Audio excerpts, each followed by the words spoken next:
Yo,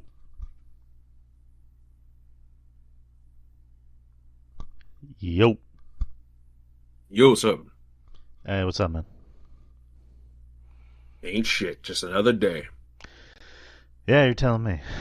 Um, yeah, just I went to go renew my license, so got that taken care of. Now I gotta wait for it to come in the mail. Wait for it to come in the mail. Yeah, I assumed I would just get it right then and there, but they just. I guess it's because I didn't just keep the same picture. I just took a new picture or whatever on my license, but That yeah. makes sense whatsoever. Yeah, that's weird, but they gave me a temporary license until the new one comes in, so I'm gonna have to wait for that shit to come in. But yeah, I got that out of the way. Um, and yeah, I'm just sitting there chilling and doing this shit with you. But other than that, how you been, man? All right. I guess living day by day. Not much really else to it. Yeah, I mean that's really all that's happening is just life, working, making money, and paying bills. That's That's how the deal goes. That's how adulting goes. So it is Yeah. what it is. But um, there's really not a lot of news as far as like movie news. It's more of there's a lot of wrestling shit going on. I kind of want to get I guess your take on. Um, because I know me and Justin we did a lot. Yesterday was more of a news heavy show with me and Justin, and a show heavy show if that makes sense. Um, Yeah. because the shows haven't been all that great. Um, except We for don't. except for Triple Mania. Triple Mania was fun, even though it was ridiculous, but it was fun. Um, but I guess as far as like movie news, we can kind of knock that out of the way because there's only like really one bit of news. Is Florence Pugh is allegedly going to show up in Brand New Day? I Yeah, love me some Florence Pugh, but too many news. too many other outside characters in this movie. Now, are we doing this just to make sure that hey, everybody who might not have known about the Thunderbolts can get a chance to love this girl again? Right. Is that why they're doing that? Because if they are, I mean, I can understand that, but I just don't want Spider-Man to get lost in the sauce in his own movie again. That was my main problem with the last ones. It was just about other things beyond Peter, and it's like it shouldn't be that way. And I'm just look. The Punisher's one thing because the Punisher is he's a niche character for a niche audience, right? Mhm. The Hulk is another thing. Okay, we understand that Universal is not tightening that grip on that movie right anytime soon. So they got to use the Hulk any way they can. Those three, I get it. Even the multiple villains in the movie, because apparently it's going to be like a big montage, right? Fine, got no problems with that either. But when it comes to stuffing other Avengers characters in there, it's just like, okay, we have to draw a line somewhere.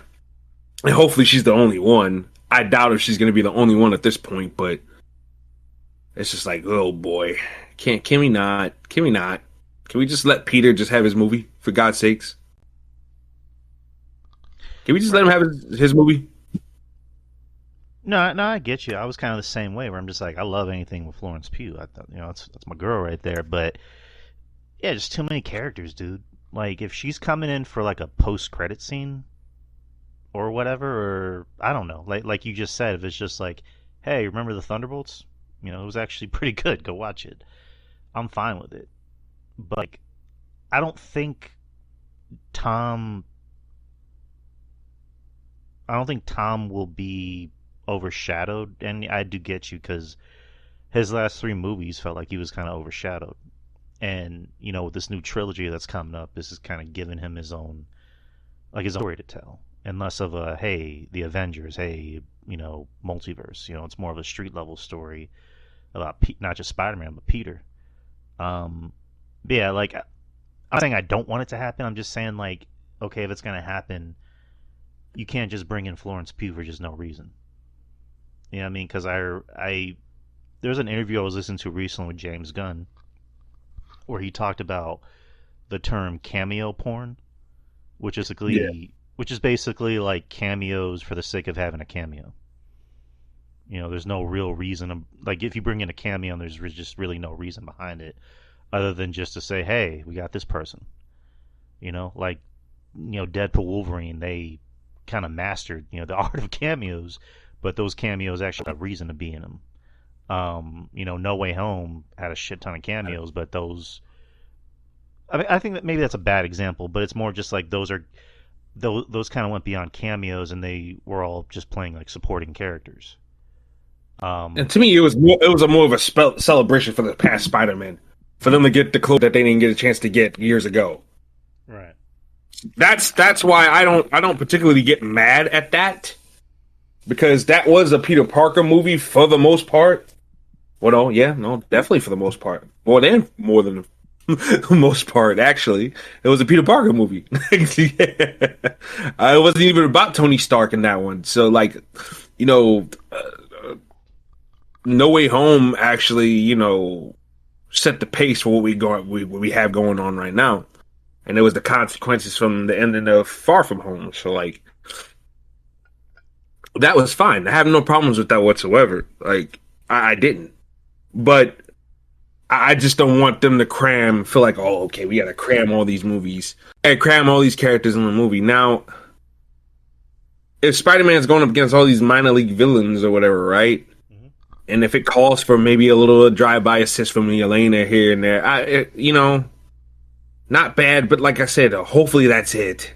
I don't need Yelena showing. I don't need Red Guardian and fucking Ghost and try to cram the Thunderbolts in here. See, you like these people. You like these people. You like them. Spider-Man, they're saving Spider-Man. So you gotta like these people. I don't want it to be that, Just... What if she becomes almost kind of like the key to people remembering who Peter Parker was? You know what I mean? Or the key to him joining the new Avengers? Right. I've seen that floated around as well. Yeah, because like Yelena almost seems like she's everyone's like little and big sister. It was like that with Bob and Thunderbolts, so she can maybe be like that with Peter, which I wouldn't mind that. That can be like her way of bringing Spider-Man, because how are they going to find out who this dude is if they don't necessarily know him? So that can be the way to bring him into Doomsday. Because we know he's going to be a part of the film and everything like that. Spider-Man, they almost outright said it that he's going to be the face of the film, which he should be, honestly. If there's no Captain America involved, and in the way they treated Anthony Mackie's Captain America so far, I mean, my God. Right. Dead Upon Arrival, the Hulk. I mean, Spider-Man is their only guy. There's no Iron Man. There's no Steve Rogers Captain America. So Spider-Man is going to be the face of the franchise, whether people likes it or not. He's the guy with the most recognizable name, face, whatever you have it. Like, when you hear superhero, the three superheroes pop up all the time out of people's mouths. Spider-Man, Batman, either Superman or the Hulk. Right. No. It's just common. It's just as common as that, especially for, people who are casual watchers. You know what I'm saying? I'm pretty sure me and you, we can list off 20 heroes off the top of our dome, 20 different comic book characters. That ain't exactly common for the common man. And that'd be our favorites. But the common man or common woman will say Spider-Man, Superman, or Batman, Or the X-Men. The X-Men's another. Or the X-Men, yeah. Also, Wolverine, yeah.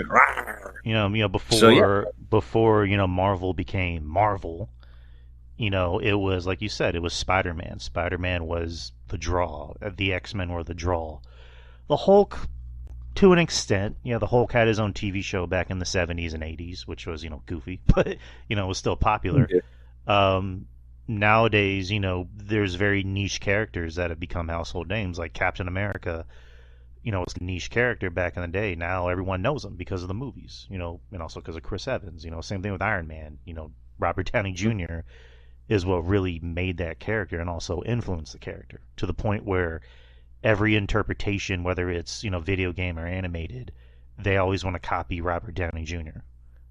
And that just goes to show you, how it really influenced a lot of, pop culture, for better or for worse. But I want to ask you something, and this is something we don't really talk about too much, but like, a lot of the box office lately for Marvel hasn't been that great, even though it seems like Right. quality wise they've been kind of stepping their game up. Because Daredevil Born Again was good. Brave Yeah. New World was iffy, but it wasn't terrible. It just wasn't very good. And I But rewatched I rewatched that recently. Sorry to cut you off. I rewatched that recently. The movie was shot beautifully.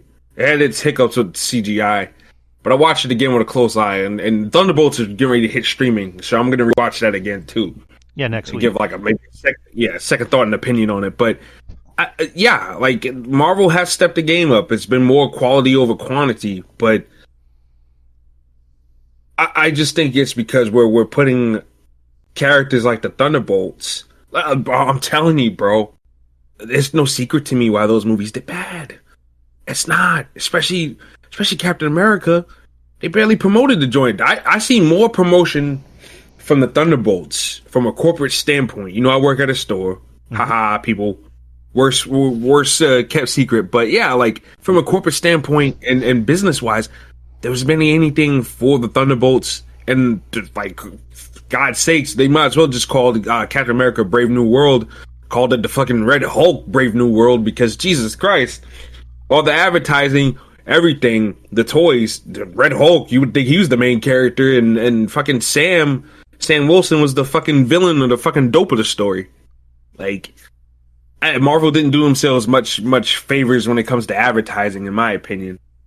And Fantastic Four, I think, suffers from that too. I don't think they advertised that well. There was no toys for the Fantastic Four at Walmart at all. Walmart, I don't know about Kmart, but Walmart for sure, who usually has toys for every superhero movie, every big time blockbuster that comes through in the summertime, big display, everything. Did not have that for the Fantastic Four. We have a display up right now for Superman. It came out a little bit after the movie came out, but yeah, they have the big kaiju toy where you can like fly around and split it in half, and the stomach like flops open and shit. So yeah, I mean they got toys out now for the Superman, but Fantastic Four, nothing, no figures, no nothing, no Reed Richards. You know what? I take that back. It's not a big display, but they do have a Lego set of them fighting Galactus. So but that's just about it. That's just about it, bro. No shirts. No shirts. That's why I had to buy those shirts from Hot Topic. Mm-hmm. Good Lord.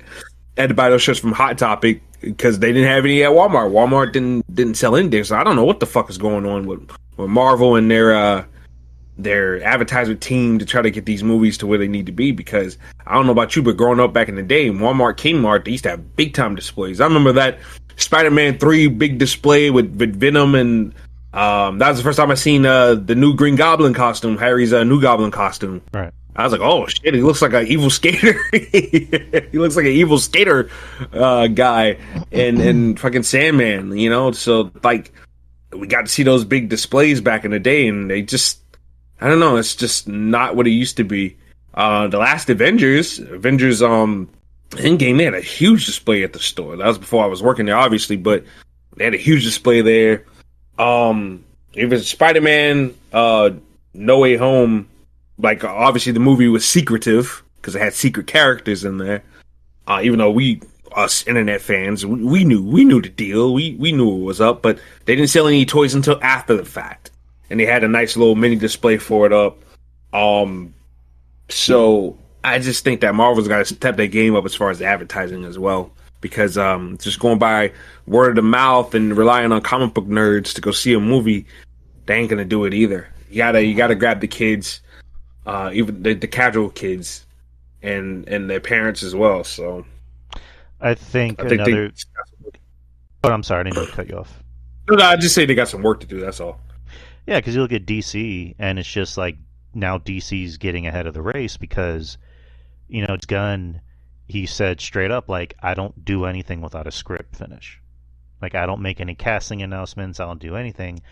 And then you hear what's going on in Marvel, where they've been filming Doomsday for months, and they're like, "Oh, we just finished the script." And it's like, now, you're already filming, dude.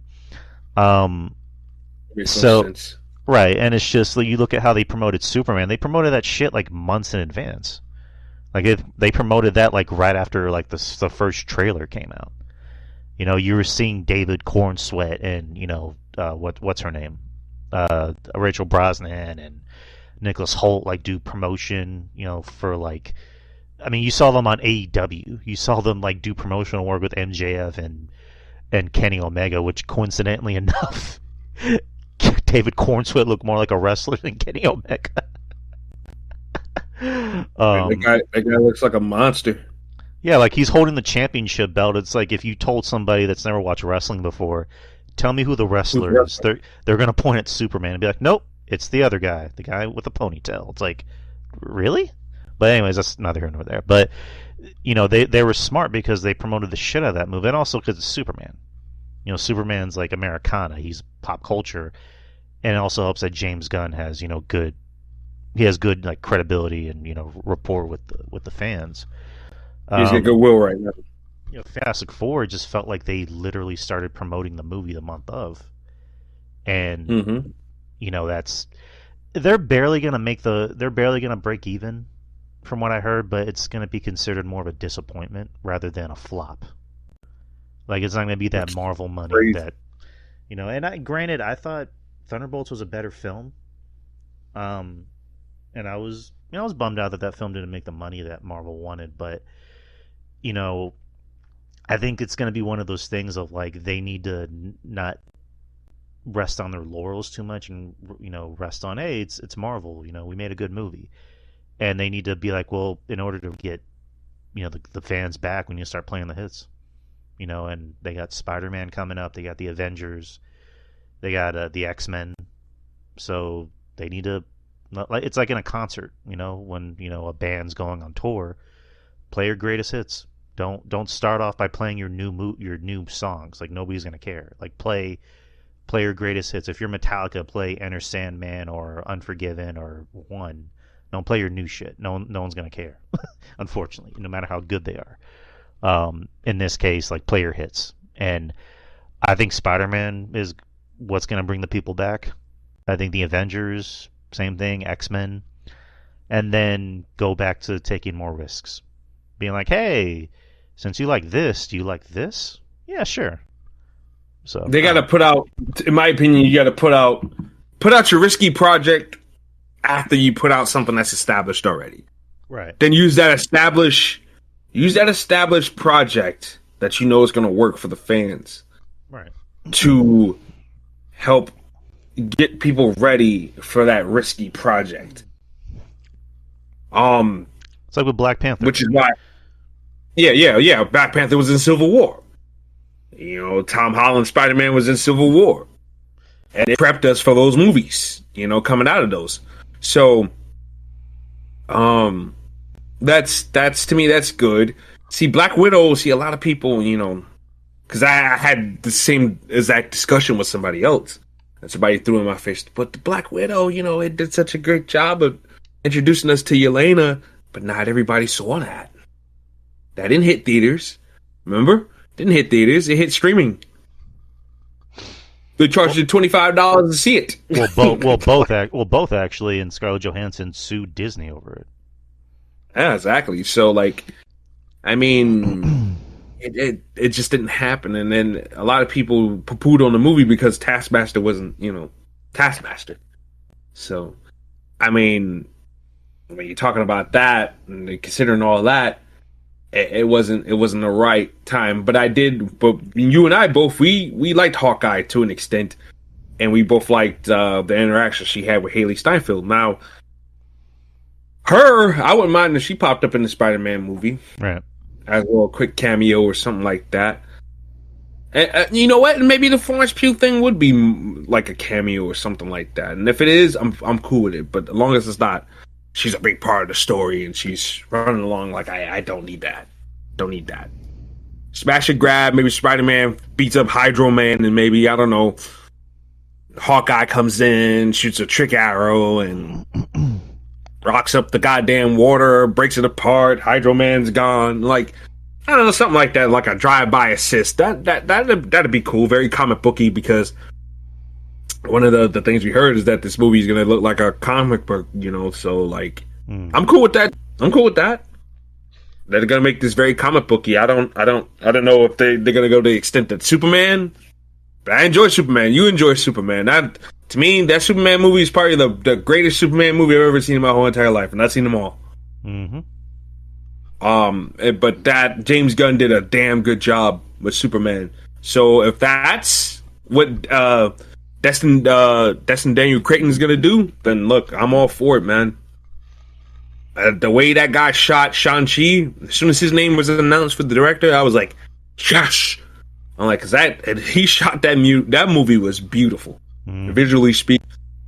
Shang-Chi was very beautiful. I couldn't get into it because I didn't have personal care for the characters, right, particular. But like I said, I thought the action was good in the movie, which I'm excited for him for that as well. The action was great, and the way it was directed, just a visually beautiful movie. So, I'm looking forward to Spider-Man. Like I said, just don't clutter it with too many characters, and let Peter have his movie. That's all I'm asking. Please, Destin, whoever the scriptwriter is, just let the man have his movie. Excuse me. Let me ask you something. Between Florence Pugh and Scarlett Johansson, who do you think is the better Black Widow? I think they're different, right? In a way. Scarlett Johansson, her Black Widow was more of a more serious, tender moment here and there, whereas Yelena's, Florence Pugh, her version of Black Widow is more personable. Though you feel like you want to open up to her, right? Like she's kind of bitchy, but she's like sympathetically bitchy. She's a little sister. You know what I mean? Like you want to give her a hug, and you feel like, okay. You talk out your problems, and then she'll make you laugh. She'll make you smile here and there with some of her humor and stuff like that. So I would say she's doing a better job. But Scarlett Johansson is I don't know. She's not really. I don't know. Am I wrong for saying that she's not really known for being overly charismatic in a lot of her movies to begin with, anyways? No, you wouldn't be wrong. I've seen Scarlett Johansson act. She's put on some. She's been good in some good movies. I mean, non-Marvel movies, but like unpopular opinion, I'm gonna go with Florence. Because I think Florence, like you said, has been more interesting. She's personable, whereas Scarlett, in her role as Black Widow in a lot of her movies, like there was, she's had good action scenes, but there was never really that one moment where you just went, that's her. Even in her own. I tell you what, in Endgame. When when she died, I was like, oh well. So I have to tell you everything you need to know about my personal investment over that character. Whereas if Yelena died, I'd be like, what the fuck? I'd be like, whoa, why'd they do that? Why? I think I'd be more sad if Yelena died than I was a Black Widow, because I was thinking it was going to be Hawkeye. But everybody's been clocking the man's death from the get go. Ever since fucking Avengers, fucking Age of Ultron, they've been clocking his death. To which I was kind of glad they didn't kill Hawkeye, because I'm like, you know what? I think there's something you can do with Hawkeye at least, because he seems like everyone's dad, like especially to the younger Avengers. Yeah, they got to make it right with him and get him back. I think they will. They got to make it right with him and get him back. Don't get me wrong, I like Haley Steinfeld as Kate Bishop, but we need Hawkeye back, because he's that one guy to remind you that, hey, we are human. We are human, and we go through shit, and we've seen him go through shit. So it's not like it's all exaggerated either. Yeah, and he's self-aware. Like he had that line in Age of Ultron where he's talking to Scarlet Witch, and he's like, "Listen, we're on a fucking floating island full of robots, and I have a bow and arrow. None of this makes any sense." You know what I mean? So like I like Jeremy, Jeremy Renner. I'm glad he's okay. So I hope he does come back. But Florence I think has done a better job. Scarlett, nothing against her. It's just, her time as Black Widow. It almost seems like it's romanticized, where it's just like, I think we like her because she looks good in the suit, and not necessarily that she was good in the role. So the only positive thing I can really say about her is that the action, she looked natural. doing the action and everything like that. But outside of that, as far as like a personal story, or I just don't care. I don't care. I wind up caring about Yelena in that 1 year and a half of Black Widow to the Hawkeye show than I ever did about Natasha from Iron Man 2 on to the time she died in Endgame. Which that was, 2010 to 2018? Like a whole 8 years. I've never really particularly cared about that character. But Florence Pugh's Yelena made me care about her character within a year. Between those two projects that year. And also helps that Florence, like, she seems, like, approachable. Like, she seems like someone you can go up to the tree and say hi, and she'll say hi back. Whereas Scarlett, like, said straight up, like, I don't like meeting fans outside of, like, signings or whatever.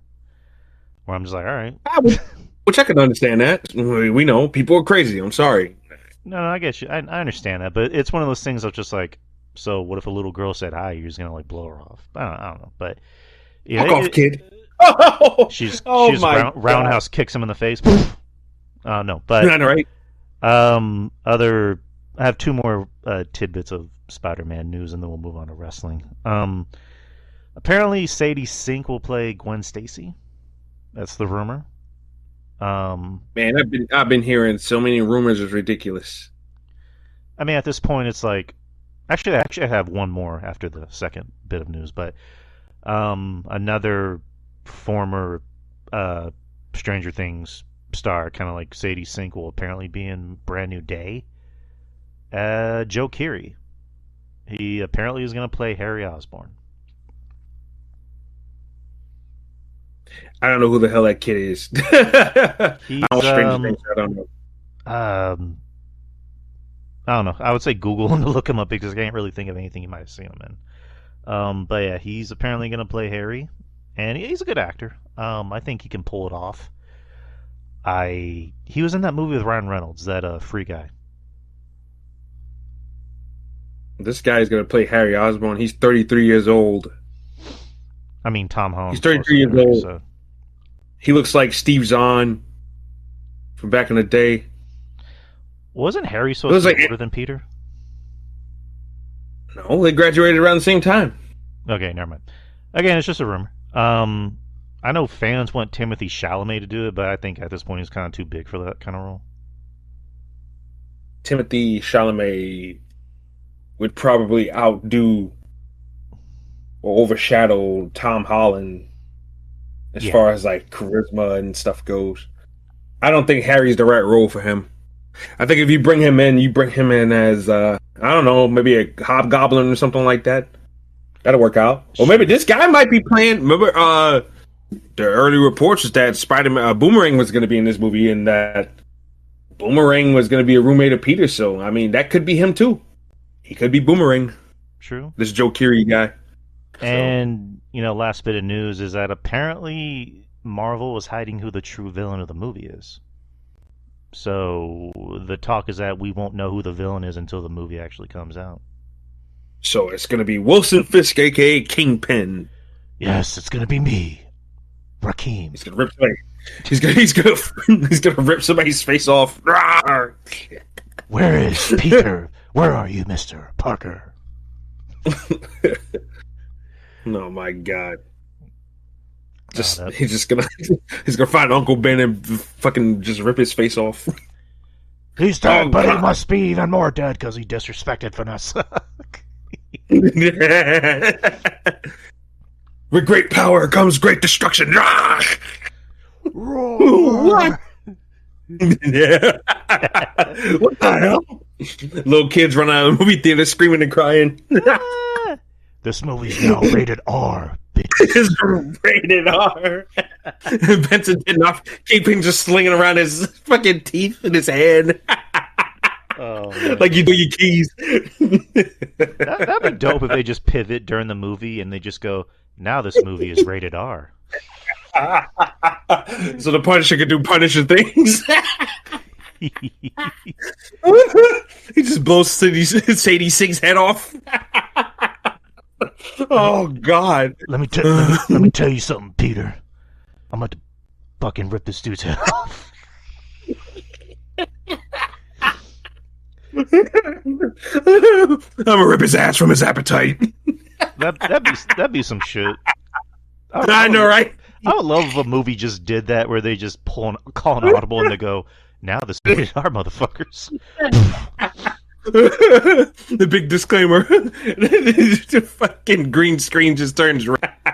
You just hear a bunch of kids. Movie is out. Mommy! Oh God! And then, Oh man! My fucking demented ass in the theater. Yeah. Yes! Kill them all! Kill them all, Frank! Kill them!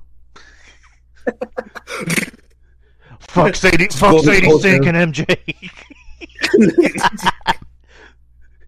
Let me tell you something, Red. If I can't be happy, you can't be happy. You fucking just. I'm gonna punish MJ right now with my car. No, no. I'm gonna go fuck this bitch.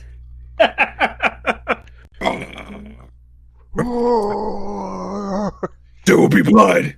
There will be violence. And for Peter, there's gonna be heartbreak.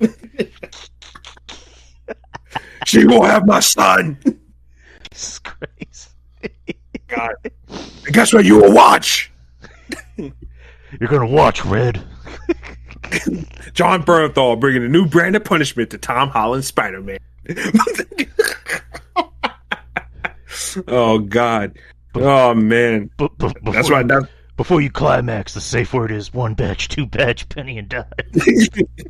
A penny, a dime, and a quarter too. Because that's how big my dick is. It's bigger than a quarter. Ah! Oh Jesus Christ. Punisher. But yeah, it seems like I guess that's gonna be the secret villain is King. Punishment. It makes sense. Especially since they're doing... Oh, Jesus Christ.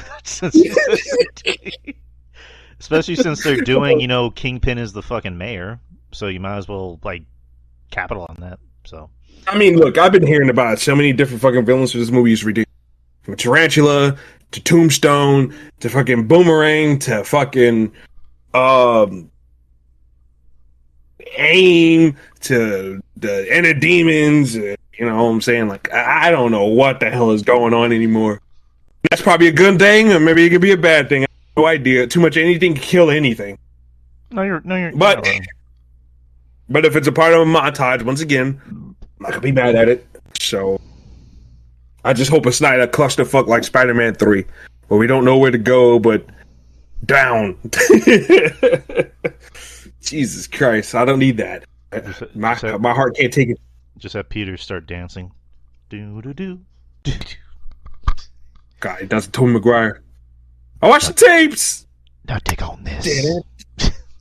Yeah. What do you want, Peter? I want you. You want forgiveness? Go find religion. See a chump. Mrs. Brandt, that's not the position I hired you for. Bow chicka wow. Oh boy. Here we go.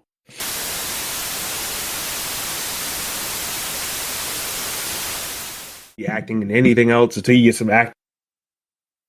You can't be a badass with a soft ass voice like that, man. Come on, dog. What are we doing? It's bad. It's bad news. Bad news, buddy. All right, I'm back. All right, Drew's back. Yeah, I was just telling the people that the Weeknd needs to stop acting until you get some acting lessons. Holy shit, man, it's terrible. But go ahead. You talking about shut the fuck up? Oh my God, that was awful. I'm like, what is that? I'm sorry, people. Look, hey, my favorites could get the business too. All right, not just people I don't like, but people that I do like. I hold them to a higher standard. I'll rip their ass a lot more deeper than people I don't like. So Weeknd, I need you to go ahead and do some acting lessons and try it again, pal. Because that was the shits. All right, go ahead, Drew. My fault. But no, I get you. But no, my cat decided to jump on my fucking laptop, and then the screen went off. But luckily, the recording didn't stop, and we're fine. We're good to go. So, anyways, yeah, I haven't seen that Weeknd movie. I heard it's well, from what I see, it's fucking terrible. But I still kind of want to watch it to see how fucking awful it is. But um, where we at? Oh yeah, we were finishing up the Spider-Man 4 news, but um, yeah, I guess we can jump back into, or we can jump into wrestling already, since we kind of already covered, movie news. But what'd you think about Triplemania? I thought Triplemania was fun into the main event. Yeah, I already know. I already know where you're going with this, but I talked about it too with Justin because I definitely do think Dom. They should have really given the title to Dom, but at the same But I time, think they're gonna wait now. I think they're gonna wait and give it to him in Worlds Collide. Worlds Collide next month. But my thing is they should have did it this weekend. I'm sorry. Might as well just do it. Might as well just do it because the Mexican, they're not fucking with Vikingo right now. Not fucking with him right now. He's not over, especially for the crossover appeal. He's not over in WWE at all.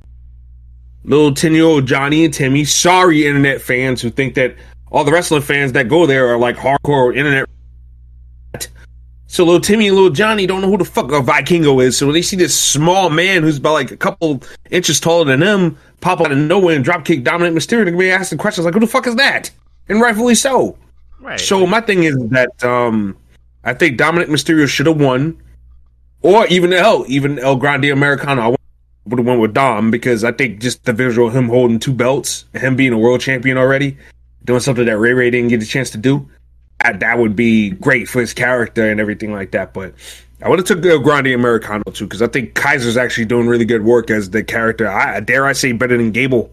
The wrestling's not better than Gable, but I think everything else that Kaiser's doing is El Grande Americano. As far as like charisma wise, speaking to the people, speaking the language, I think Kaiser's actually carrying the gimmick pretty damn well, and even better than Gable, dare I say. He's not as limited as Gable because Gable, great wrestler, but Gable couldn't really, like you said, he couldn't speak too much because he obviously can't speak Spanish. Kaiser is like surprisingly very fluent, speaking Spanish to the point where he sang himself to the ring, which I'm like, wow. Like, and the people were singing at him. Yeah, it's just like I talked about it on the show yesterday where I'm like, the Mexican fans, it seems like they get it. Like they understand this is satire, this is a parody. Like they're not getting offended like American wrestling fans are. Let's call it for what it is, white liberals. That's where I was gonna say. I said white people, and Justin gave me this face like, what? I'm like, come on, you know what I'm talking about. Stop. You know what I mean? It's like that's all it is. That's right. That's the ones that get mad. Right. It's like with I know one Mexican guy that's a pretty good knowledgeable wrestling fan. He doesn't like the gimmick, but most Mexican people that I talk to that I know that love lucha libre and wrestling, they love the fucking gimmick. So who are these people speaking for? When people go, oh, I'm offended, people should be offended, and you look at their profile pictures and they're white people. I'm like, why are you offended for the Mexican people when the Mexicans aren't offended? Why? It's similar to Robert Downey Jr. when he did Tropic Thunder. You had the white liberals or the Z generation people that never saw the movie, but all they saw was a clip of Downey in blackface. But you see, like, again, black people thought it was fucking hilarious. I thought it was funny. And also, I didn't see anything wrong with it at all. If you watch the movie, you understand what the point of it was. Exactly. But that's what happens when people don't thoroughly do research or watch it for themselves to see for themselves. People go off word of mouth, and that's what gets them in trouble. So yeah, ain't much you can really do about that. I mean, people are stupid and don't do their due diligence. Yeah, I'm digging El Grande. I'm digging fucking Kaiser's El Grande. And I like the Minions too. Yeah. Who obviously Pete Dunne and Tyler Bate, who obviously they didn't go for that. They're going to be some type of European faction, which they desperately need. Kaiser Dayton. That's a date. Bate and Dunn need Kaiser right now because both of them on their own together as a team, boring. They need this. They need this. So Kaiser leading them too as a faction, that's gonna be great for them moving forward. Triple H is insisting on keeping them long term and wants to finally do something with those guys, that's gonna be good for them moving forward. So I don't mind that either. But yeah, I had fun. I had fun with the pay-per-view, bro. Oh, my fault. No, like I mean, like it was ridiculous but fun. Because the good stuff was good, the ridiculous stuff was ridiculous, and the bad stuff was bad. The battle royal. Go ahead. I didn't find anything too terribly offensive or bad on the show. I mean, the women's match, the women's championship match. Oh, dude, was Lady Flammer so not a factor in that match whatsoever. It was mostly about Natty and Fabio Apache getting it on more than anything. I don't know what that was. And the heel referee, like, that's fun. At least they kept the trope from AAA, but it's like, oh, okay. All right. We kind of really didn't need this one. He could have just done Fabio Apache and Natty 1v1 and we could have been all right. So I actually fell asleep during that match. Like, that's how non-interested I was. And then I woke up just in time, for the main event. But looking for Flammer's ass, honestly. Yeah. She's one of the three girls with the booties. Yeah, we got that. She's not the main. The main one is the one that ran out and hit Lola Vice by accident. Hydra. That's the main one with the fucking ass. But god damn. But she's the other one, and the third one, I forgot the third one's name. Lady Maravella. Right. That's the third one. But yeah. Whew. Yeah, man. I had fun. Lola Vice. Yeah, Lola. They really want her to be a thing. They've been putting her out. I mean, not putting her out, but like sending her out to AAA, having her do some rounds over there. That's good. They need to send more people over there. Send more people over there. That way, people can get their reps. That's why when they get called up to the main roster to do what they have to do, they're not lost. They're not lost. They need to do this with quite a few people, to be honest with you. Especially people that don't have the reps. Like, they need to do that. To me, they need to send a Jada Parker over there. Jada Parker in Mexico? I think that can work. Mm-hmm. Her being a bully heel in Mexico? That can work. Mm-hmm. Send Nikita Lyons over there. Let her learn some new shit over there. That could work out. To me, WWE's not maximizing their uses of these partnerships the way I think they should. Well, they flat out own way. But I think they need to be taking more advantage of TNA, Noah, this stuff with AAA, so that these younger guys and girls can get more reps. Jasmine Nix is picking it up nicely because they have her wrestling in TNA damn near every week for the last month and some change. Mm-hmm. And that girl is slowly but surely improving. They need reps. So they need to be taking advantage of all this stuff more often. So Lola Vice should not start and end with Lola Vice. Send, I don't know, fucking Charlie Dempsey to Mexico. Let him wrestle some of these guys. Let him wrestle, I'm not saying his fucking full ass name because it's just a fucking mouthful, but let him wrestle Dr. Wagner the Third. Yeah. Let him wrestle him. Let him wrestle some of the other guys over there. Who else is good over there? I would send Axiom over there. Why not? Send Axiom and Nathan Frazier over there as a team to wrestle some of those guys. AAA ain't really got that many tag teams anyway. But send those guys over there. Like, why not? Why not? Sometimes you got to do what you got to do, man, to help yourselves get better. If you're investing in all these people in NXT, you want these guys to get better and do what they have to do. You have to invest in them a whole lot more and make sure they get the good reps in there against other professionals. Let them step outside the box and wrestle professionals to see how they do outside of the WWE bubble just a little bit. It's good for Lola. It's good for Lola, and she's answering the call. She's answering the call, and it's looking really good. So, yeah, Shawn Michaels and Triple H and Undertaker definitely not stop there. They should just keep on sending some people over there and letting them get their reps in. No, agreed. Because when they got rid of house shows, that's bad for a lot of people that need. Well, NXT still do house shows. They just don't promote them all that much. I'm talking about main roster house shows. For people on the main roster, like a Braun Breaker who still needs it.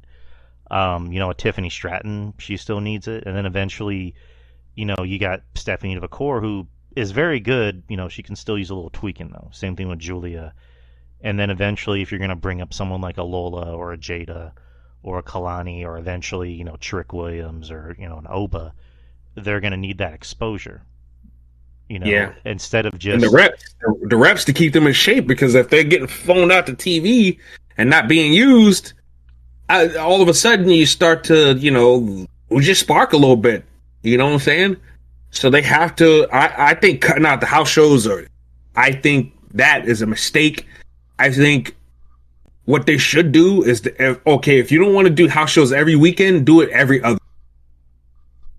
And let these wrestlers still get their fucking reps in, man.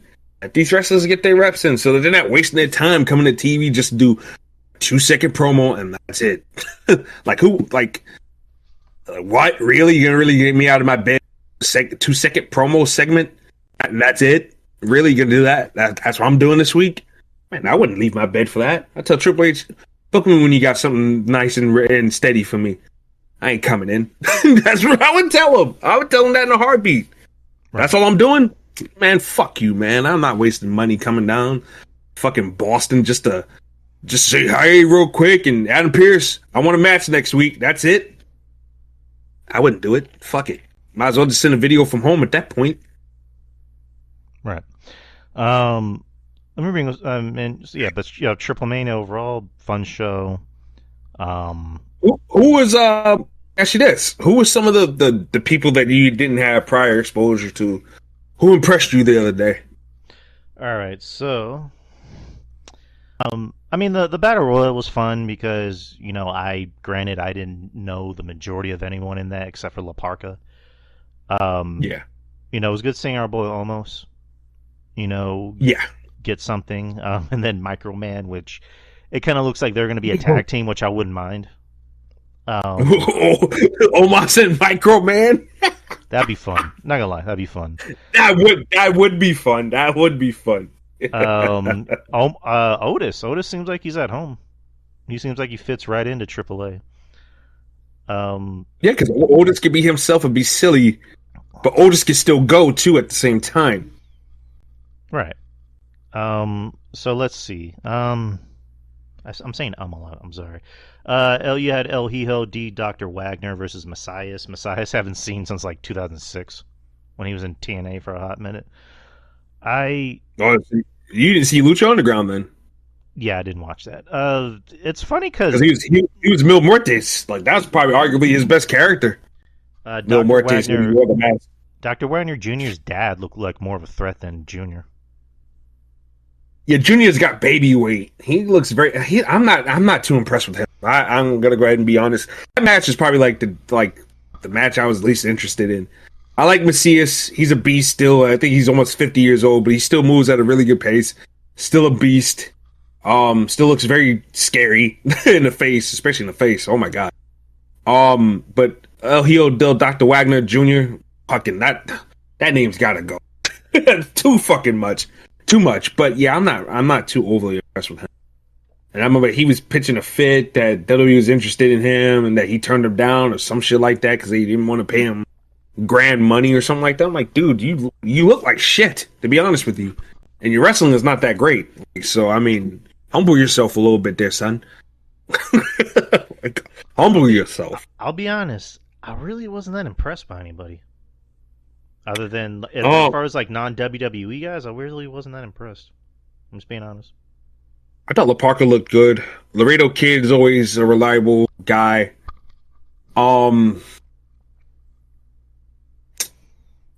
Macias and fucking Dr. Wagner the third there, to me, didn't have a great match. I didn't think it was all that exciting. I thought Joaquin Wilde wrestled that battle royal like he had something to prove. Mm-hmm. I thought Cruz del Toro did too. My man, that Mecha Wolf, I thought he looked good for the moments he was in there. Yeah, he was pretty. He was rocking people. He was pretty fun. Yeah. Cool look. Like, La Parka from the entrance, even though they they def rebelled him big time. Yeah, I didn't like But that. yeah, I brought that up to Justin. Justin's like, "Yeah, that's all the fun of Triplemania." I'm like, I don't know. You could have at least given him like some cool music, but I don't know, whatever. yeah, they gave him like this obviously horrible knockoff version of Thriller. It was really bad. But yeah, like the entrance and everything was cool. The presentation was cool, and I thought he was cool. Like his moves in the ring is pretty good. He wrestles style than the rest of the Parkers. So, um, yeah, I wanted to see what they're gonna do with him in the future. So I think he's a guy that they could easily you could sell those masks and you can put him in the video games. He's recognizable. That mask is recognizable. Yes, it's the same guy. Duh, it's not the same guy. He's just as charismatic as the other ones. Mm-hmm. Especially the second one. The second one was more charismatic than the first one that's still alive, L.A. Park. Mm-hmm. Um, yeah, yeah, I like La Parka a lot. Even Morgan loves him now. Morgan's a huge La Parka mark all of a sudden now. And who else was in there that was Hold on, I actually have the list. okay? So Parka, Laredo Kid, Joaquin Wild, Abismo Negro Jr. Okay, I thought he looked good too for the but he wasn't in there very long though. Right. I wish we'd have got a chance to see what more of what these guys could do. I thought Besmo Negro Jr. looked good too. I like his look. I like his mask. Very different mask. Taurus. I'm not gonna lie. When he came out, I was like, "What the fuck? What the hell is the Beast Mortals doing here?" The Beast Mortals can work too. He's a fucking great worker. It's just that he's an AEW to eat pins, I guess, and be with Mercedes, which I mean, not a bad gig if you can get it. Like he told somebody the other day on X. So hey, I can't bash him too hard. But AAA does own the Black Taurus gimmick. So yeah, because I think he even said something about he was gonna take legal action. I'm like, dude, you don't owe the gimmick or the look, bro. Like you're kind of even lucky that you're even rocking the mask right now, because I think they own all of that, but especially the name in more particular. So yeah, that was kind of funny seeing another Taurus waltz his way on out there. I think he was all right. He wasn't in it very long. He really didn't do anything that stood out. The only Aerostar. Aerostar, yeah, another Lucha Underground guy, very vet at this point. Aerostar didn't really do all that much, to be honest with you, though. He's a fun wrestler. It's funny. Very different look. He added me on Facebook a long time ago. Aerostar? Yeah, I have him on Facebook as a friend. Wow. Which was random as shit because I obviously didn't know who he was. I'm like, oh, I guess he listens to the show or whatever. But yeah, he has me on Facebook, which that's really the only reason why I know him. I mean, I don't know. He wrestles an interesting style. He kind of is not as fast paced for lucha as I expect most luchas to be, but I don't know. He's interesting. But you mentioned Mecha Wolf. That was right after him. Cruz del Toro, Otis. Here's an interesting name. Pimpinella Escarata. Yeah, well, Pimpinella has the fun gimmick, Exotica. Pimpinella was in Lucha Underground too, so I knew who that was when they came out. Like I said, very interesting gimmick, very fun gimmick. The kind of fun that's missing on WWE television. So that was that. And I thought Pimpinella and Otis, I don't know, man, they might have something there. Otis might be a guy they keep in Mexico, honestly. Yeah, I mean, that'd be honestly good for him. That'd be good for him. Yeah. That would be good for him. Yeah, it'd be good for him because I think Otis is a player.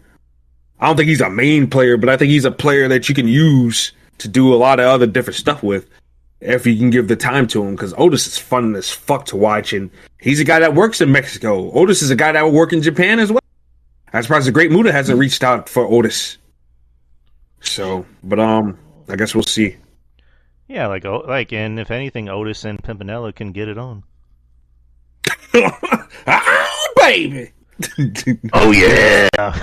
Oh yeah. I was I was screaming at my mama's ear when because I was watching Triplemania for the most part at my mom's house Saturday when 'cause my sister had a little birthday party Mm-hmm. and we were all there and yeah, I was sitting there watching it and when Otis came out, oh yeah, because I fucking love Otis, bro. I love the dude. I think Otis is a great big man. I think he's a good worker, very entertaining, very fun to watch. There's a reason why he's still here and why his partner's gone. His old partner he came in with. Tucky. It's a reason. Tucky. It's a reason why Tucky's gone and Otis is still here. Yeah, because people And love Otis. yeah, people love Otis. And to me, it feels like Vince saw big time potential in Otis, but rushed it. And Triple H, I don't think Triple H sees Otis above a certain level, which is pretty sad because Otis could be a solid mid carder for them. He could even be a solid Intercontinental champion if you really want to be technical. True. I don't think he'll be. I don't think he'll be the world champion or Intercontinental U.S. champion. He could definitely be that for sure. And I'd rather have him on TV on a regular clip than a lot of other people Triple H is putting TV at a regular. That's for damn sure. But yeah, go ahead and continue. Cybernetico came right after Escalante. I thought he looked awful. He was moving like he had 2 left feet and 2 left knees. What's with all these Mexican wrestlers that have fucking contacts? Like they have those like contacts, or they have like demon eyes. I noticed that's what a lot of wrestlers who lose their mask. That's like a go-to look, either the face paint and the wild contacts. I'm not too sure, but yeah, I thought he did not look good. They was like, oh, he looks great. I'm like, does he really? Both his knees are shifting the same way, in the same direction, and so is his feet. Come on. Microman came right after, and then Pugh, which was funny. And then of course Omos, and then Octagon Jr. was last. Octagon Jr. is impressive. Obviously Pentagon is more charismatic than he is. I think Octagon, as your stereotypical high flyer luchador, he's good, but I just think that he's missing something in the charisma department. And obviously, I don't know if the 10-year-olds are going to ask the questions. Why does his mask look so similar to Penta's? But he's Octagon, not Pentagon. Octagon. Yep. It's different. But yeah, Otis wins. So not Otis. Almost wins. So yeah, I thought that was good. Good to see our boy Otis. Almost. Jesus Christ. Almost. Well, it's good to see both of them. I love Otis and Omos. So. But I do love Otis. But I'm more happier about Omos. Yeah, because I mean, they're just sitting that dude home where they can easily do something with this guy on TV every week. Why he's at home, I have no idea. Yeah, like, tell me this guy couldn't be Dominic Mysterio's bodyguard. Okay, Triple H, if you don't want that to wrestle because you're not impressed with his wrestling too much, why not just have this guy on TV playing somebody's bodyguard again? Like, there's something to do with this guy, at least so that he can do something instead of sitting at home and painting all damn. Like, come on, really? Like, you can't come up with something for this guy to do on TV every week? Yeah, it's just like, Cody needs more heels to work with. Yeah. Have almost come in and just destroy everybody and be a champion. He doesn't even need to be champion for like 8, months. Just have him be champion for like 2 months. And then I don't fucking know, but Omos could be on SmackDown. I would take Omos as U.S. champion over Solo Sikoa. That's for damn sure. Mm-hmm. Or as I call him, Drewski Sikoa. Jesus. So I mean, I'll get in a heartbeat. Nah, he's Drewski Sikoa. The way he be acting, ooh. All that twitching and shit he be doing and dancing or whatever. He Drewski Sikoa. Solo makes me laugh. I gotta be honest. He makes me laugh. I think he's more interesting as a character now, but I don't really care about his wrestling. Oh my god, the bell's got a ring, baby. Ding, ding, ding. I was like, this guy really forgot how to wrestle in 2 years. That is crazy work. But crazy work. But that was Triplemania, for the most part. This weekend is Forbidden Door and NXT Heatwave. Me and Jeff Littman are going to be reviewing Heatwave. So we got that to look forward to. Are you gonna be available on Sunday? No, I work on Sunday. Okay, all right. Just wanted to ask. But NXT Heatwave, do you want to kind of go over that card a little bit? Yeah, because I haven't done it like independently or anything like that. I haven't really made any public predictions or anything. So yeah, might as well just get into it right here and there.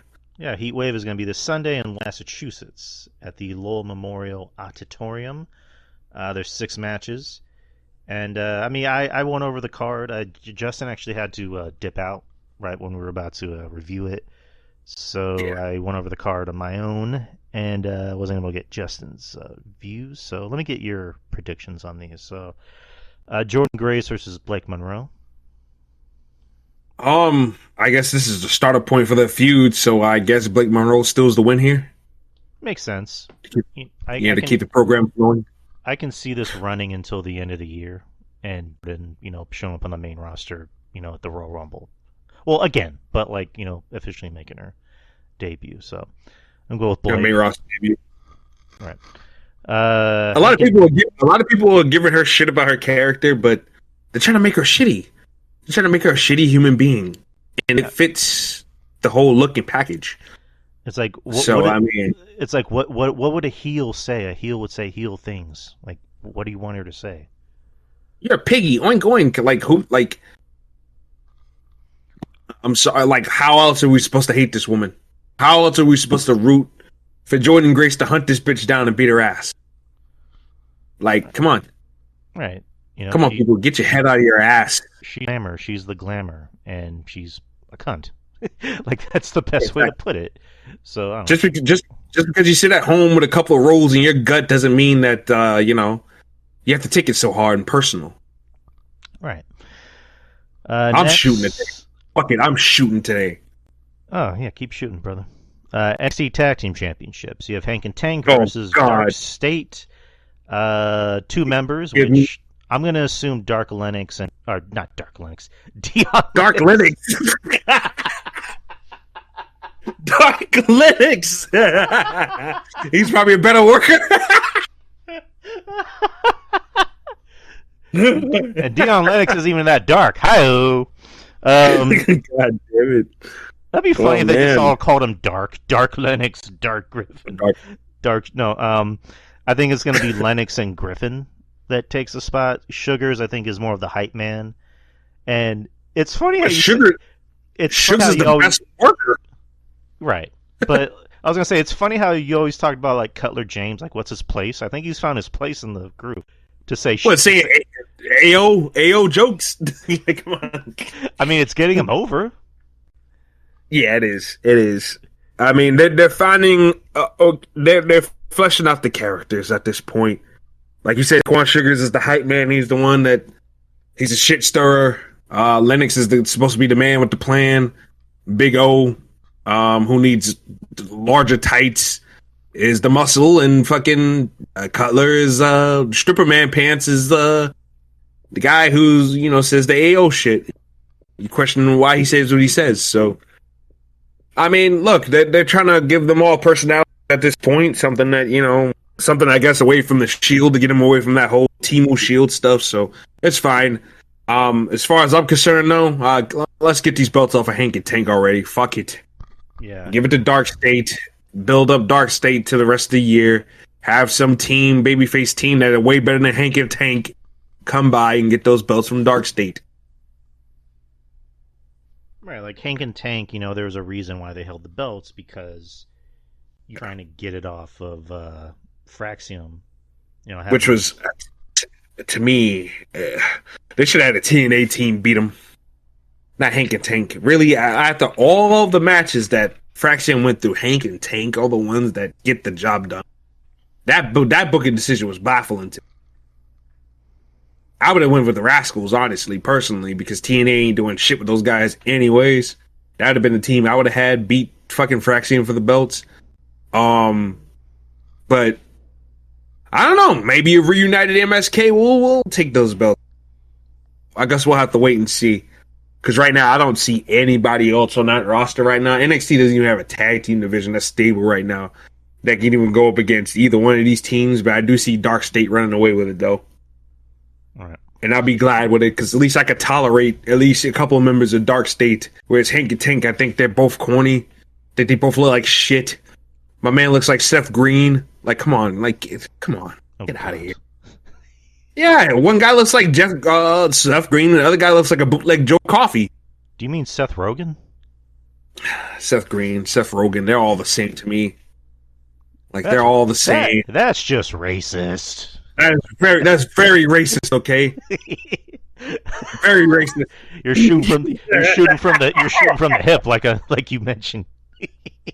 I'm shooting pew. I'm shooting Seth Green, Seth Rogen, that's all the same. Tomato, potato, it's all the same. All these crackers look the same, Drew. That's right. Reds, saltine, they all look the same, damn it. If you white, you Ben Affleck.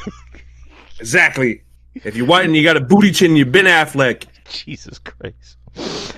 All right, so next is we have a triple threat match for the TNA Knockouts World Championship. JC Jane, Masha Slamovich, and Ash by Elegance. Well, Ash by Elegance is in this match to eat the pin. She's going to eat it from JC Jane. Mm-hmm. I don't see her losing the belt anytime soon. She's losing it Bound for Glory, probably. Yeah, probably. And at that point, it wouldn't. But TNA doesn't even have a strong... They're building up their division, but nobody's ready. So Masha Slamovich is the obvious choice. But Ash by Elegance is in there to take the pin, I think. So, yeah. JC Jane to retain championship. Personally, I would be shocked if either Masha or Ash won. Yeah, I think JC Jane is going to carry. Yeah, like I mentioned, I think Trick and JC are going to drop their titles at Bound for Glory. It looks like Trick although personally, I would have one of them drop it before Bound for Glory, so it's not too telegraphed. If you know what I mean, too telegraphed and too predictable.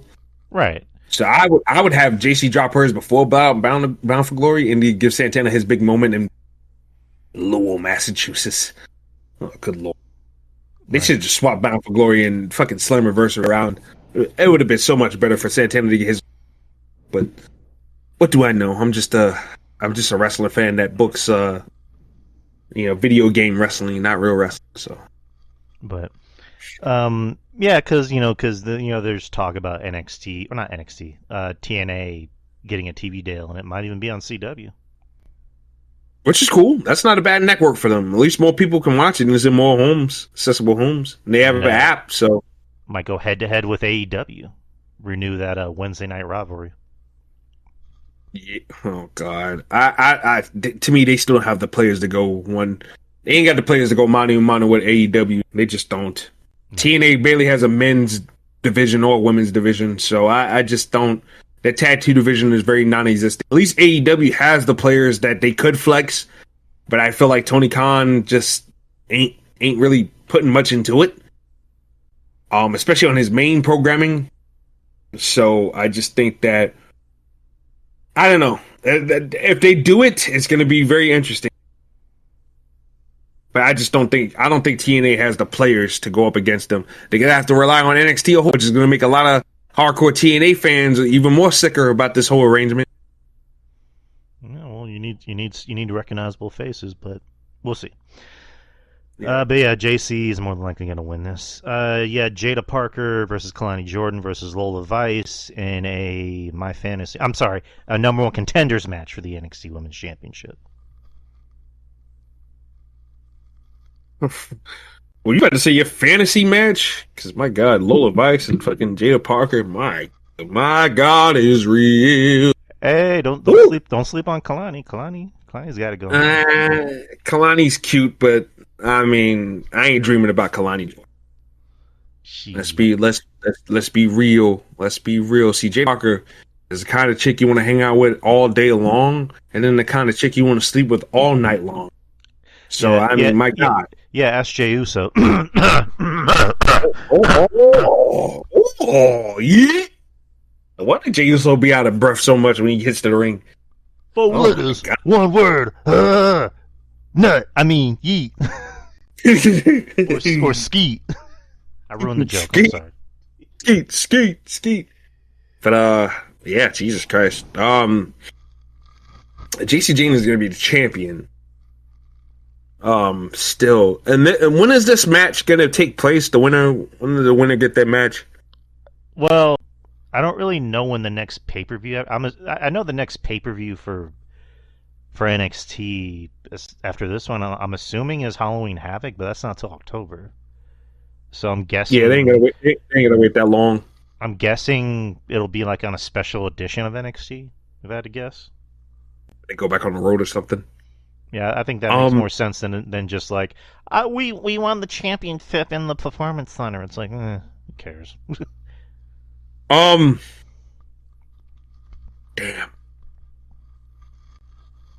I'll go with Lola. I went with Jada. Lola. Jada and Lola are favorites to, in my opinion, to eventually beat JC Jane. With that being said, I think Lola and Jada cancel each other out.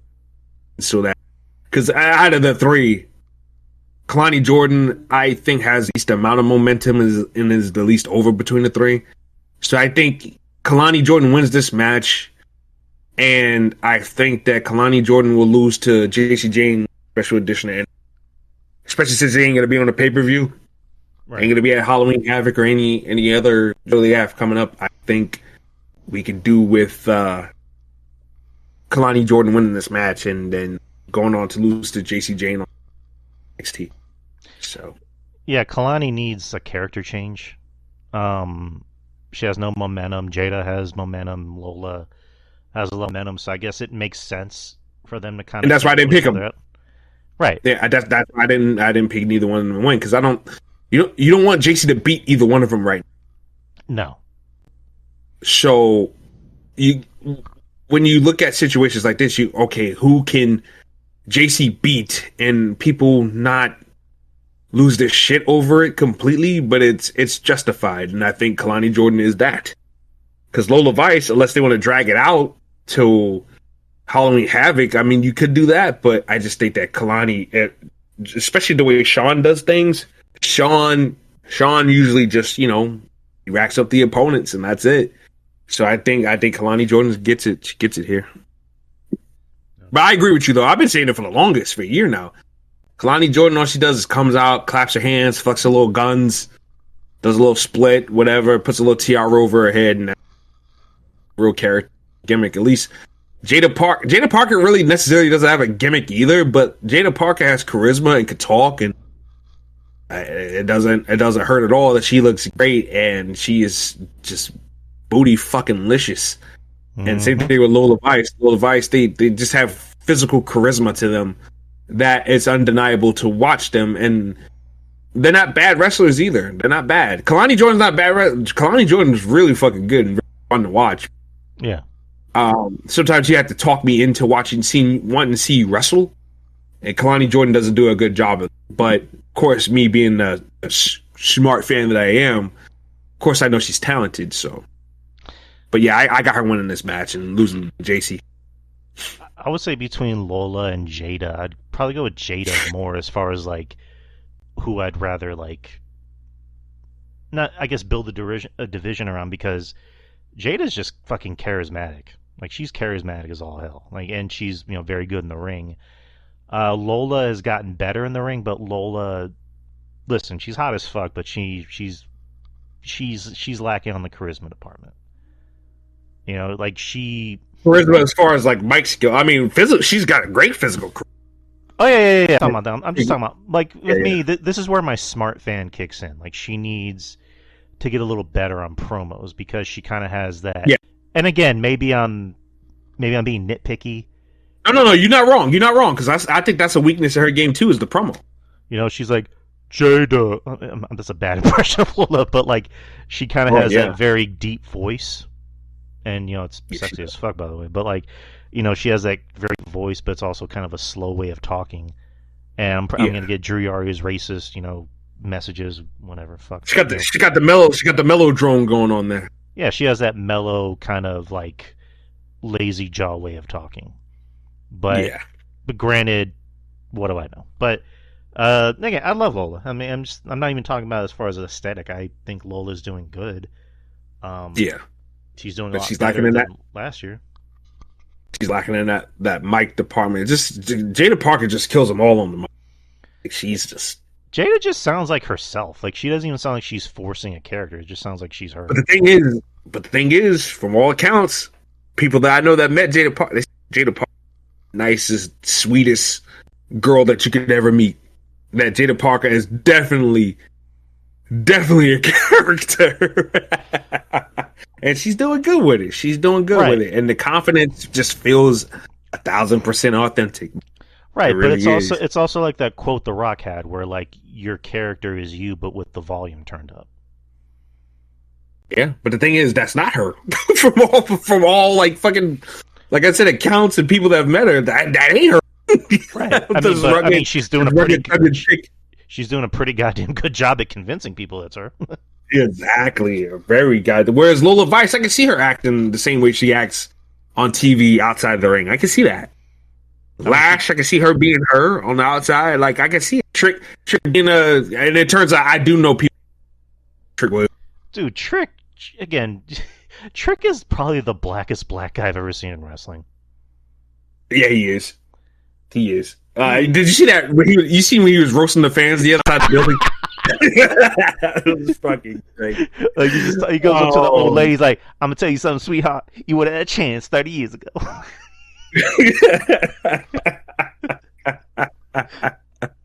Oh man, yeah, man. My little sister's cousin's husband is actually, they come from the same family. Oh god. So yeah, Trick Williams is in a roundabout weird way related to well, not roundabout way, but he's related to people that we're kind of related to. So yeah, Trick Willie, baby. But yeah, he's doing a great fucking job though. But yeah, but yeah, Jada Parker, man, it's crazy how she flips the switch on though. She's very fucking good and very convincing that she's a bitch, but she's that cool bitch that you want on your side, you know? Yeah, exactly. So you know, yeah, I was gonna say something else and then I kind of lost track of it. Yeah, Lola, she pretty much is what you think she. I mean, I don't want to say that in a bad way, but like you look at her fucking Instagram and she's like just always just dressing like she's. Damien, lucky motherfucker, just a lucky motherfucker, as usual. I'd be nervous as hell to go out anywhere in public with her because I'd be like, can you just put a fucking shirt on, please? You put something that's not revealing your belly button, please, honey. put on this really large shirt that only fits me because I'm gonna need you to put this to cover the ass. I'm gonna need you to cover all that when you come in with me. Yeah, she comes out. She's like, "I'm ready, Poppy." I'm like, "Bitch, put some clothes on, please." Oh no, you not. And then she punches me in the face because she's a fucking ex-MMA fighter. So I'm like, I don't know. At least with Lola, she looks like she's actually punched somebody in the face before, so she has a believability. But yeah, going back to the Heatwave. The mixed tag team match: Chelsea Green and Ethan Page versus Tyra May Steele and Tavion Heights. Well, Heights and Tyra May Steele has to win this. At least to set up Heights as a contender for Ethan Page. True. They can't break him away from the No Quarter Quetch crew and have him lose matches all of a sudden. True. He's got to win. They got to show him all. And I think Chelsea Green's just down there to do her normal shit. Dude. We're just being all over the place. Chelsea Green looked fucking hot as fuck on Tuesday. I'm not gonna lie. Chelsea Green is always hot. Chelsea Green's body is out of fucking control, man. And she's got that she's got a lean body and everything like that, but that hair. Oh. Yeah, Zack Ryder did well. Yeah, just something about her in glasses and just a really tight, like, business suit. I'm like, oh man. Okay, I need to stop. But I like her and Ethan together. I think they're a good tandem, because Chelsea has personality. It's like the female version of him. Yeah, she has personality for days, and Ethan Page is just I rant and rave about Ethan Page that he's the best he's ever been in NXT, and he's one of my favorite parts of the show. So I think they're great together, and I'll say this about Tyra May Steele. Granted, I haven't seen a lot of her work. I think she's confident on the mic. Like she doesn't stammer or say like trip over her words, but like she sounds like she's confident when she talks in front of people. Um, Avion definitely needs work on the mic, but in ring he's great. Yeah, well, I mean, this is his chance to get better now. Now that he's not Charlie Dempsey ain't doing all the talking, Ren Sinclair ain't doing all the talking. Now it's the time for him and Miles Bourne to get better. They're good ring workers. They're good in ring workers, given their background shit. They better be, but it's the time to get better on the stick now. And going back and forth with Ethan Page and Chelsea Green, you can't get no better than that as far as mic work exchanges. So, and now's the time to break it out, boy. Yeah, exactly. But Heights, I mean, my God, like Tavion Heights, I mean, most of the names are very hokey and make no sense. Oh my, the height this motherfucker be throwing people around, flexes, how crazy he can jump out of the gym. Oh man, his name fits him perfectly. Yeah, that's a big motherfucker. Oh yeah, man, he's definitely he's Jason Jordan with more spring in his step, more explosiveness.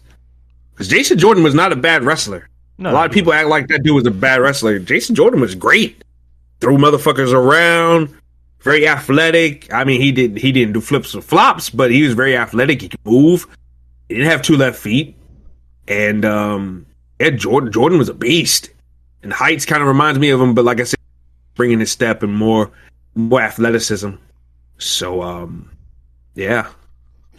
And Lennox is like the Temu version of Jason Jordan.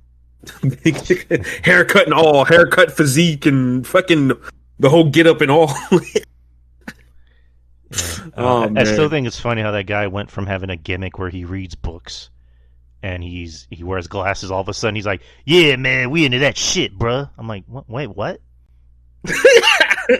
Maybe that was done on purpose. Looking back on it now, like he's talking to Joe Hendry, like, "Yeah, bruh, we'll beat your ass." I'm like, when was this? Like, yeah, what was this like 9 months ago, bro? That's why when people behind the scenes was telling me that he was going to be that faction, I was like, no way. There's no way in the world he's going to be. He can't be behind this faction. They was like, yeah, it looks like it's going to be Lennox. I'm like, oh god, because I predicted Sugars, and I thought Keanu Carver was going to get the other big boy spot. But it went to, Big O, Cutler James. I mean, my God, he doesn't. I don't know, bro. but like I say, like we said earlier, he's finding his. I mean, isn't Keanu Carver the same guy who was like shit talking the Bloodline? Yeah, he was. Okay, I think. Which he's not wrong. He's not wrong, but don't say it publicly. How Samoans get to be niggas and niggas can't be niggas. Like, yeah. You're right, but let us say it. You got a career. We don't have careers. Like you stay and get rich. You stay, get rich, build your thing up. Like fight Jacob behind the scenes or whatever. Like, come on. I mean, you might get your ass. You might get your ass beat by Jacob, but still. I don't know, man. Carver, that's a big dude, bro. Ain't like there's some pipsqueak like Ricochet or somebody talking shit to him. Carver's a big boy. Jacob got to look up at it. I don't know. Hey, some of them performance in the dudes are big, bro. I mean, some of them wimps.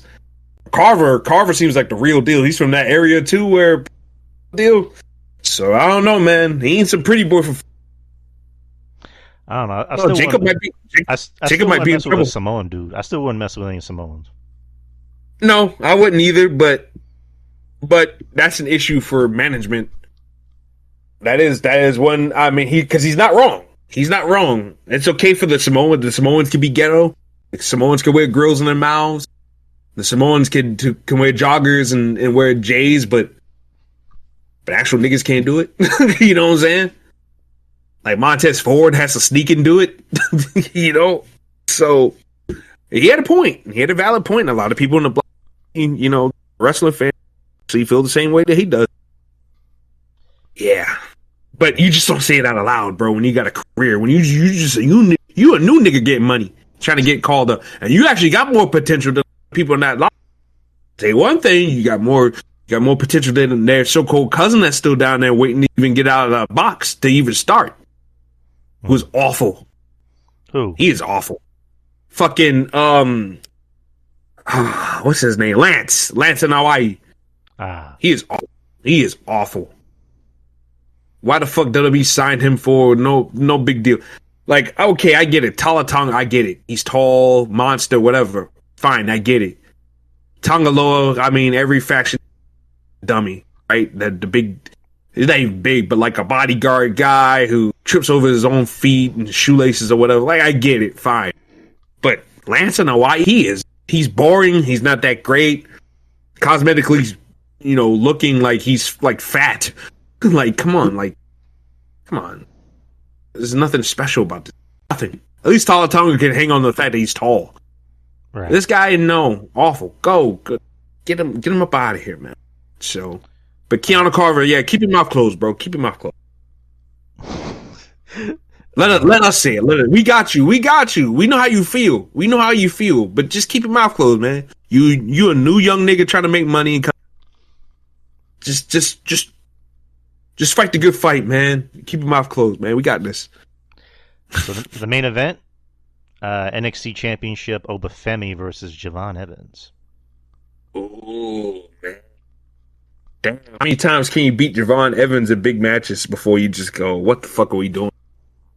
And at the same time, Obafemi has been so dominant, has been looking so good all year long, has been looking good for the last 3 years. Honestly, is this really where it ends? I think so. Knowing that NXT men's division is very fucking weak. It is very fucking weak. I don't know, because Shawn Michaels is not building up Charlie Dempsey for anything. Can I get my prediction? Yeah, go ahead. I was gonna say Javon wins. Oba moves on to the main roster, debuting in the Rumble. Because at this point, it's like, what do you do with Oba? Like, he's already ran through everybody. Yeah.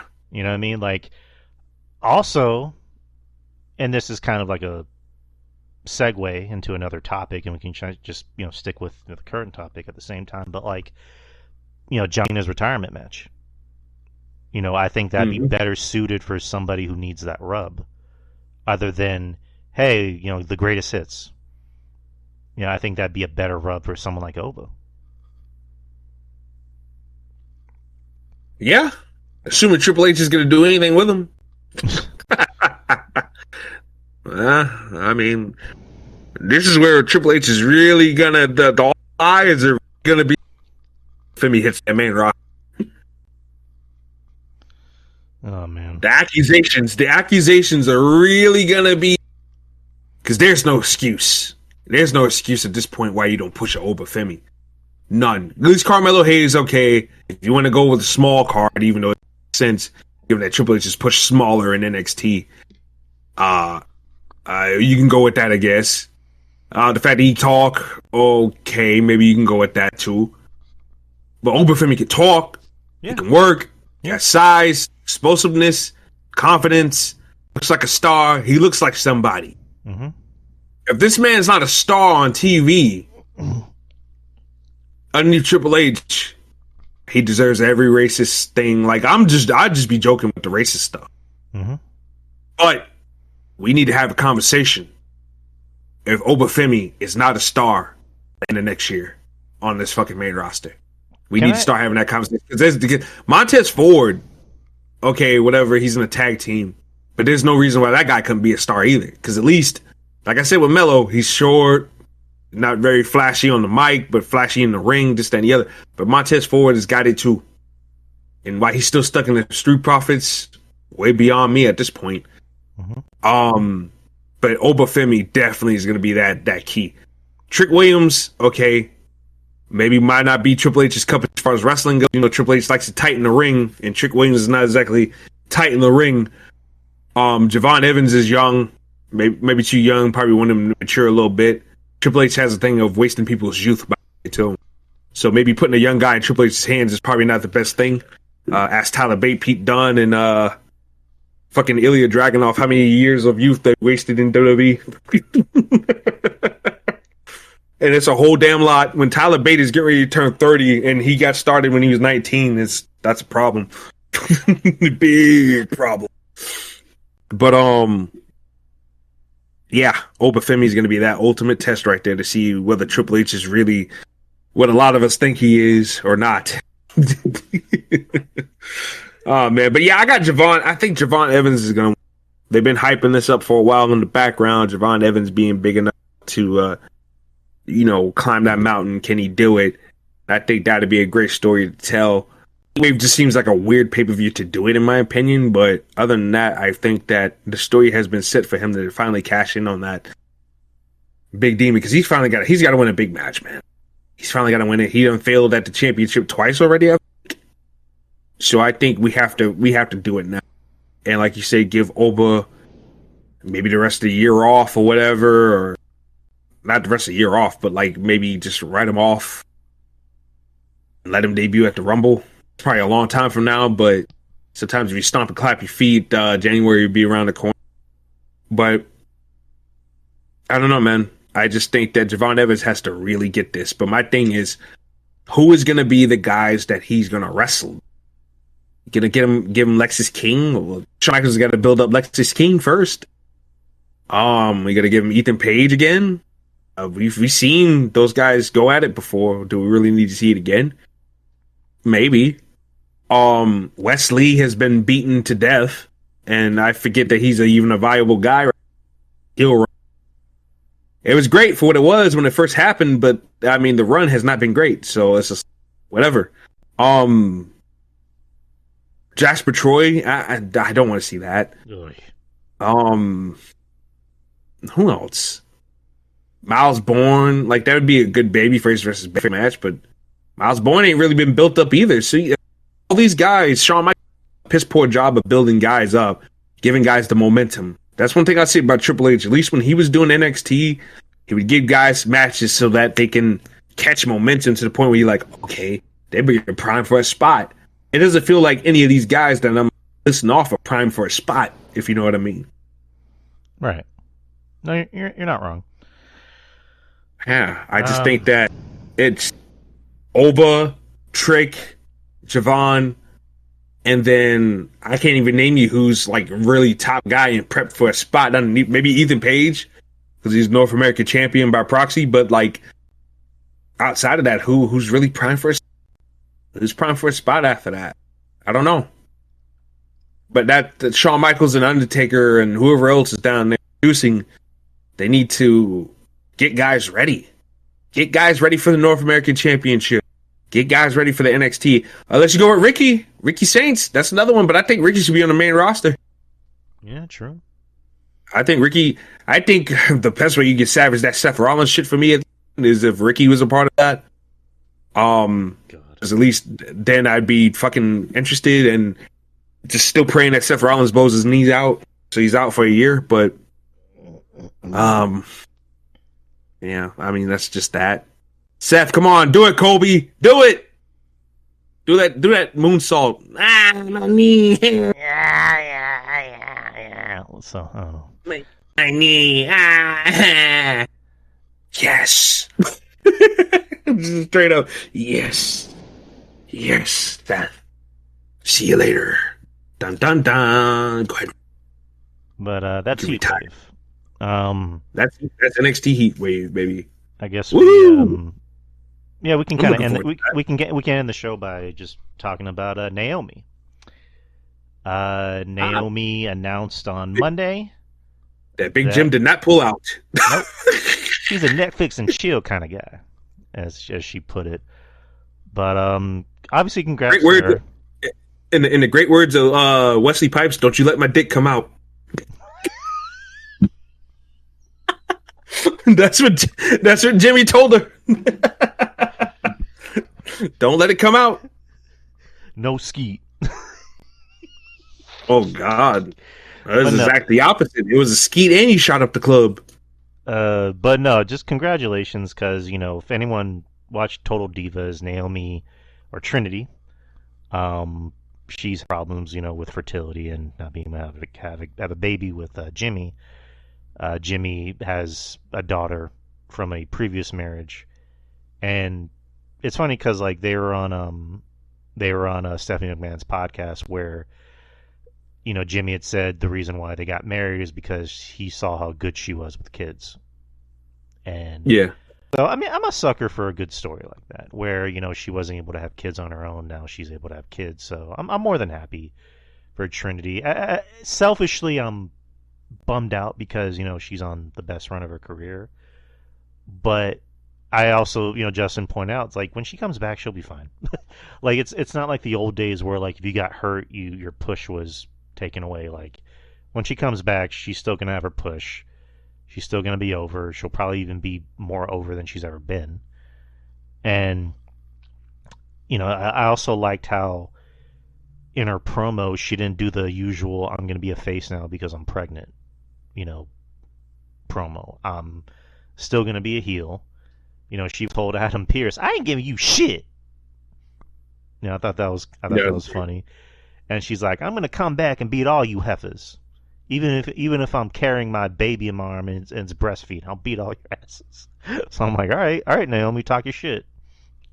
So but obviously good for them. Good for Naomi and Jimmy. They seem like a nice couple. They've definitely been through a lot, especially with Jimmy. But good for them. Happy for them. So Yeah. But I don't know if you have any thoughts on that. Nah, I mean, no, it's good. I'm always happy when somebody is, having a baby. I wish, obviously, we hope they have a safe and blessed delivery whenever the time comes, and that this pregnancy goes without a hiccup. And yeah, like you said, she'll be fine. Come on, she's in the bloodline, so she'll be fine whenever she comes back. She's popular, and you can tell Triple H really likes her and adore her. I remember people was like, "Oh, Triple H is burying her last year." And I'm like, she's not. They're prepping her for a character change. I saw that from a mile away. What happened? I didn't expect a heel turn, but I just thought that they would just tweak the character. But no, I'm like, she'll be fine. She'll be fine. And Big Jim, I don't know what he got. I don't know what his future is going to hold as character-wise go, but he's going to be fine regardless too. Those guys, and Samoan, the dynasty, the bloodline is. I mean, all those guys, are fine for as long as they keep on making money and this, that, and the other, and they're over. So, yeah, that bloodline thing is going to be going on for years. I mean, you got the waiting in the wings. Eventually, you're going to have, little Jim show up. Years later. Rikishi's other son, Tamiko. That dude is fucking monstrous. Fuck Rikishi. Like, holy shit. Yeah, well, don't get me wrong, he's been getting on my nerves too. Brother. But yeah, brother, look what they're doing to Jay, brother. Oh, God. The Yeet Man, what they got against my boy? What are you talking about? What they got against your boy? This man has been the Royal Rumble winner. WrestleMania. Like, what the fuck are you talking about? What they got against your boy? Shut up. Shut up. Like, seriously. I mean, I can understand if he was bitching about not Jimmy and Solo, because they lose a whole lot compared to fucking Jay. But Jay is the lead. To me, I think Jimmy's better on the mic and in ring. But Jay's just sloppy as shit. And even the other night, pissed me off. He won with the goddamn spear the other night. Or the spear helped put Braun Breaker away. And I just wanted to fucking just send my phone flying into the meat cooler. Because it was just ridiculous. But shut up, Rikishi. You need to shut the fuck up. Even the stuff he said about shut up. Like, you don't do that. You don't do that. If you got a problem, or you're trying to give your nephew advice, call him, pull him to the side, and then talk about it. Not go on your shitty podcast and fucking blast him in front of everybody. And then talk about his dad don't matter and all this other shit. Come on, man. What kind of fucked up uncle is you, bro? Yeah, even Zilla stood up for himself, and good for him. He's like, bro, if you got a problem with me, call me. Yeah, that's what, and right. Zilla was like, yo, Put me on game. Call me. But he didn't do that. He took it to the podcast instead. Like, come on, dog. You don't do that. You don't do that. And I think there might be some smoke to some fire with Zillow's mama about Rikishi being jealous of Umaga. Mm-hmm. I think there might be some smoke to that fire. But Umaga is way more taken seriously, and a lot of people loved Umaga more than they did Rikishi. So I think there might be some smoke to that, man. The only time people was really caring about Rikishi when he was dancing around and shaking his ass and rubbing it in people's faces. Right. Like, I mean, come on. Yeah, there was a point where Umaga was like, in contention for, the world title. Like A few times. yeah, like he wrestled Cena for it. He wrestled, I think he wrestled Cena, a few other guys, but yeah, like the dude, for lack of a better term, was, more over than Rikishi. He was a bigger deal than Rikishi. Yeah, he was. And I think had Umaga would have been clean, he probably would have gotten his chance. So, because back in 2009 and 10, they were giving the belt to just about anybody. Jack Swagger was the fucking world heavyweight champion. Oh, God. You mean to tell me Jack Swagger could be the world champion, that fucking Umaga couldn't be world champion? Come on. Yeah. Umaga could have been world champion had he would have still been in WWE and had he still, obviously been alive. Would have been world champion eventually. Rikishi never had that opportunity because Vince didn't see him that way. And rightfully not, because Rikishi was okay as far as in-ring work goes, but his bread and butter was shaking his ass. Yeah, and then for whatever reason, they decided to have him run over Steve Austin for literally no reason. God, for shock value. I remember as a kid that didn't make sense to me. I was like, what? Rikishi's a bad guy now? I did it for the Rock. I did it for the people. It's like, shut up. Shut up, you dong wearing fatty.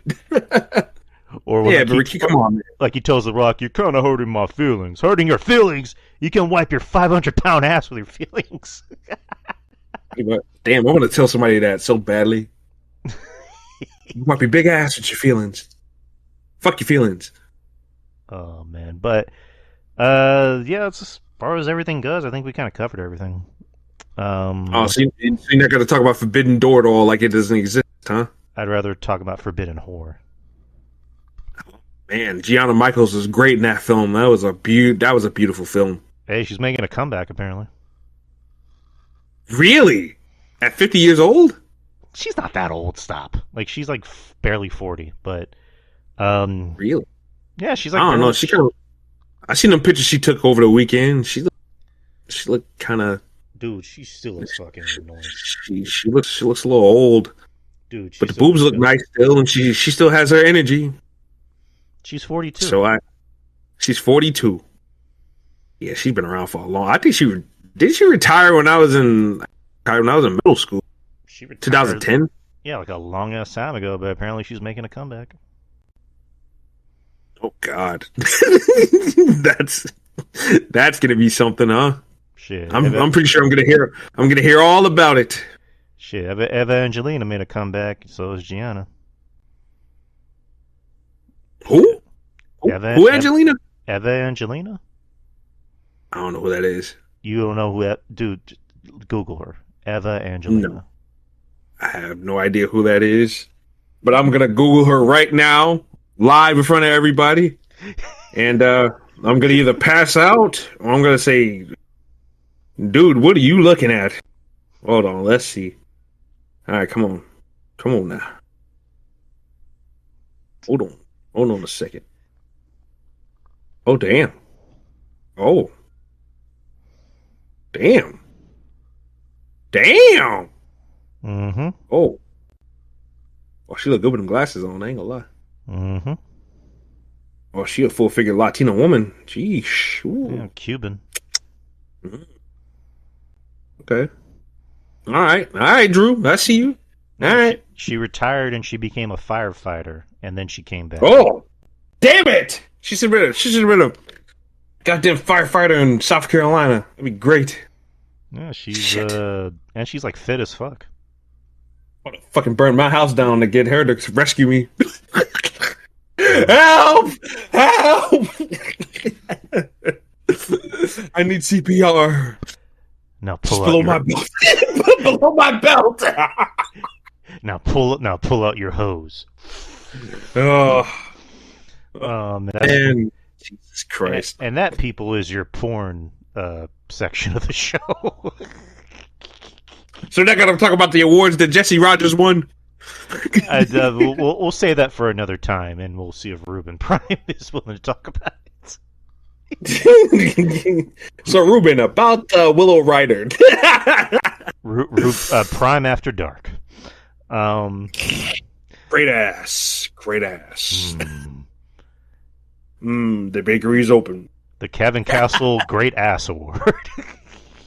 Great ass for a white girl. The Great Ass for a White Girl Award. we got some contenders for that. Anywho, so Oof. all right, so yeah, that's about it. Unless there's something else you want to bring up. Man, by the way, remember we had that conversation? And this goes all the way back to our earlier topic. But I don't know if you heard this rumor, but I heard the rumor that Marvel not use the Punisher's typical logo in the Spider-Man No Way Home or a Brand New Day movie. That they looking to use his alternate logo that they use in the books now. I hope not. I really hope not. I hope not either. It's not a thing where you need to distinguish a difference between, because I heard that was one of the reasons to distinguish the him, not being so violent in this movie or this, that, and the other. Kind of like in the comic books where the Punisher wore the fucking teal and white gloves and this, that, and the other when he was in somebody else's comic book, but when he was in his own, the all black, of course. And same thing in the cartoon. They did the same thing in the cartoon as well. So I don't know if that's what they're trying to go with, but I heard that. A lot of people swear up and down that the Inner Demons, that's not their logo on that tank, and that it's the Punisher's logo. But it's the alternate one. That looks like a Chinese-inspired skull or whatever. So I remember we had a discussion about that the last time. So I really hope not, but whatever. Yeah, I don't think it's a big deal to change the skull logo or anything. Just leave it be. If it ain't broke, don't fix it. So that's just how I feel about it too. But yeah, that's pretty much it. All right. Like I mentioned, me and Jeff Littman will be covering Heatwave this Sunday, so look for that. Last night's episode, the audio portion's already up on Spreaker and anywhere else that podcasts are distributed, and as well as the YouTube channel, which is currently at 162 subscribers. The goal is 200, and then obviously let's get those numbers up. To which you'll not only hear or actually see the streams for the Wednesday show, you'll also hear the audio for this show. So I post the episodes for this show on YouTube. Oh my God! I got a shout out Angelina still. No, Jen Tala from NXT. My God, that's a fine ass Chinese girl or whatever she is. Jesus Christ, that girl fine. Yeah, Jen Tala. Jen Tala. How do you spell the last name? Tala. Jen Tala from NXT. Oh, Jen Tala. Okay. Yeah. I thought it was Jen Tala, not Jen Tala. All right. What is this? Jesus Christ. That's a fine looking Asian girl. Yeah, she alright. I don't like that haircut, but her with the longer hair. Okay, never mind. I'm seeing more pictures. She looks good. She looking scrumdiddlyumptious in that bodysuit. Jesus. Yeah, that's a nice look. Oh man. As Draper would say, that is a good looking woman. Oh my God, great ass for the Asian girl. And Jasmine Nix, good Lord. Woof. That girl. That's all I gotta say. All right, man. All right, so that is. Plug yourself, man. Yeah, that's right. I'm gonna plug my peen. Ladies and gentlemen, follow your boy. At Low RJ Unlimited on X. Say and everything I do has whatsoever. If you don't like it, oh, too bad. Also sad. Go cry me a river. You can follow my Twitch at the RTJXX, where we stream every Tuesday, Thursday, sometimes on the weekend. But yeah, without further ado, that is it for me and all of my things. So, yeah, Drew Yari, RJ. this is it. It for certainly is. this occasion. All right. Yeah, man. Well, this next episode, I don't know. You want to do it again next week? We can. Oh, I will double check with you on that. All right. But from myself and RJ, we will see y'all next time. Peace out.